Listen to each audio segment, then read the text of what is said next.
In 1997, my life was about to change in ways I could not even begin to imagine. I was living in Potomac, Maryland, doing all those things that my 1950s and 60s Midwestern Catholic upbringing had told me I was supposed to do. I'd been the first in my family to go to college. I married right after graduation and set about making a home and raising a family. 28 years later, my husband had risen from internal auditor of a small hotel and food service company to president of what had grown into a global hospitality corporation. Our 3 daughters had all finished college, and 2 were in graduate school. My plans for teaching high school math had shifted to tutoring and advocacy for our oldest child through an educational path severely challenged by learning differences. And I had taken on and adeptly accomplished the ever-expanding duties of corporate wife, certainly not a career I would have freely chosen for myself. Now that I had successfully launched the fledglings, I trusted that the long-promised time for me was finally opening up. I chose to pursue a master's degree in theology at a nearby Catholic seminary, working for certification as a spiritual director. Theological studies fed my hungry mind and also reconnected me to a deep spiritual impulse I had sensed since childhood.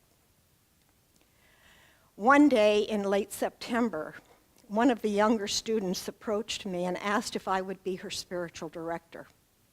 Her name was Stacy Bakula. I had noticed Stacy here and there, usually in the midst of a gaggle of young seminarians. She always seemed to be holding court, cracking jokes and making sassy remarks. She openly and freely spoke her mind without any apparent concern for filters on language.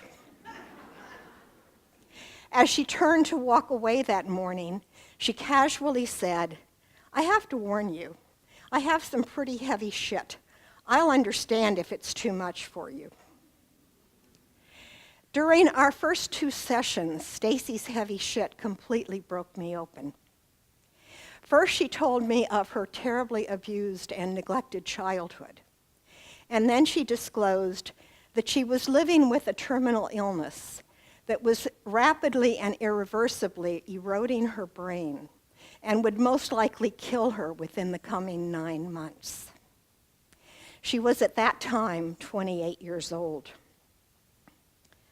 I knew beyond a doubt that I wanted to do everything I possibly could for this beautiful young woman.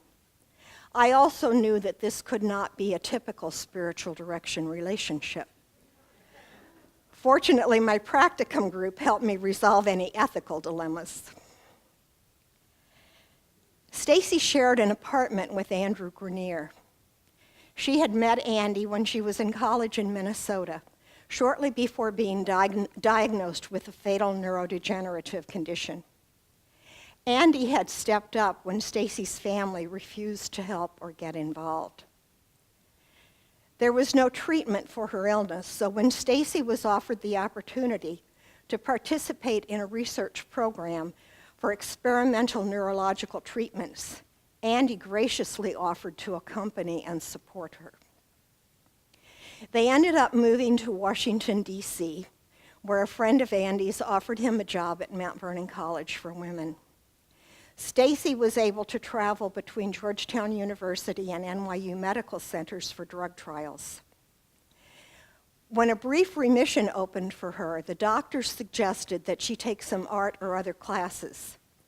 Andy's friend helped connect her to a scholarship at the Washington Theological Union, and so the pieces fell into place for the 3 of us to meet.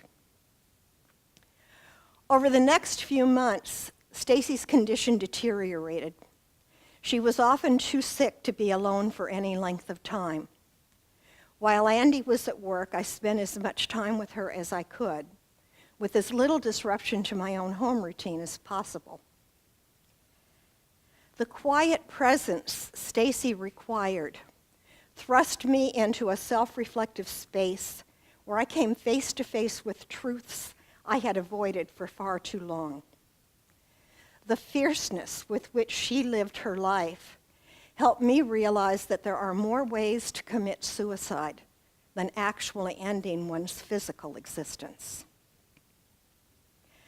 I discovered a core within me that I had never seen, and I learned to truly value myself and the valuable contributions I had made to our family, to my husband's career, and to our financial success.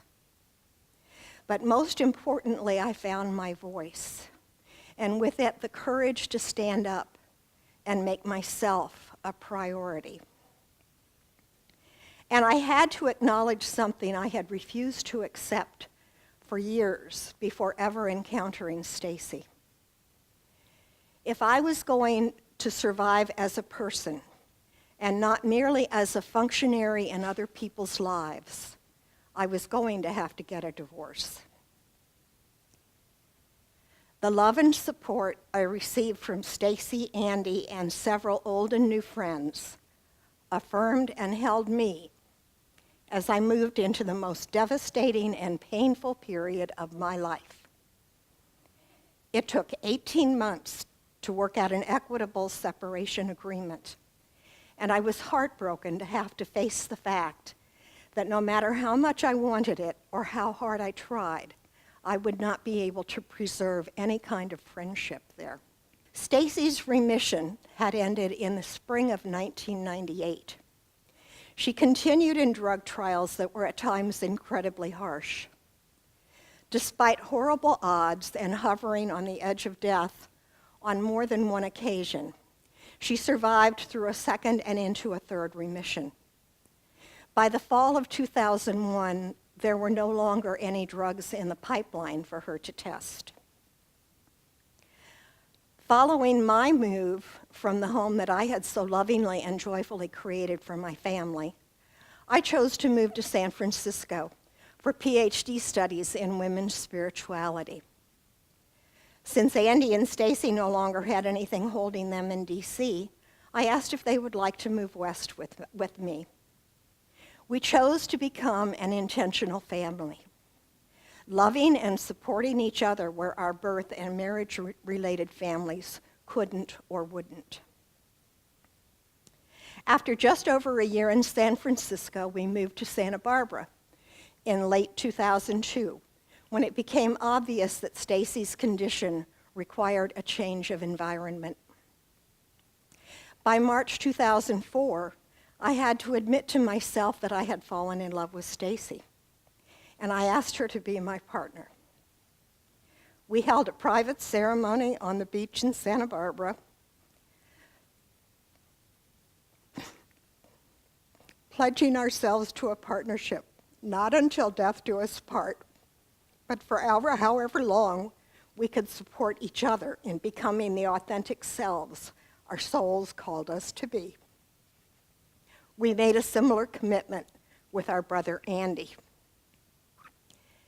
10 years later, Stacy passed away on March 26, 2014.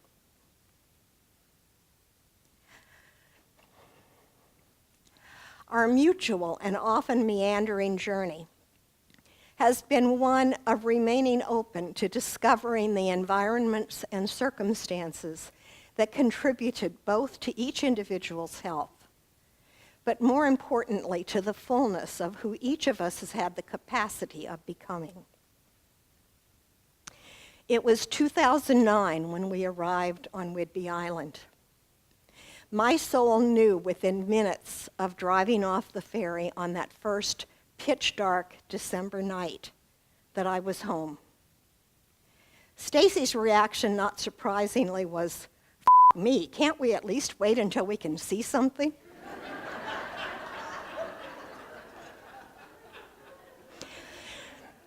Stacy, I am profoundly grateful for the many currents that have drawn us to Langley and for this amazing community that immediately embraced the three of us. Your love and support helped make Stacy's final years energetically engaged and happy, and sustained us through her final physical transition. She remains close by in an exuberant non-physicality. I am deeply thankful as well for the multitude of people and opportunities each of us is offered repeatedly for discovering and connecting to this lifetime's lessons and path. I am in awe of what I have come to appreciate as the wondrous arc of our souls across any human lifetime, and the vast and vibrant source spirit from which we each emerge. I will live the remainder of my life seeking to stay awake to the invitations the universe extends to change, to grow, to learn gratitude, to be kind, and to love generously. Thank you.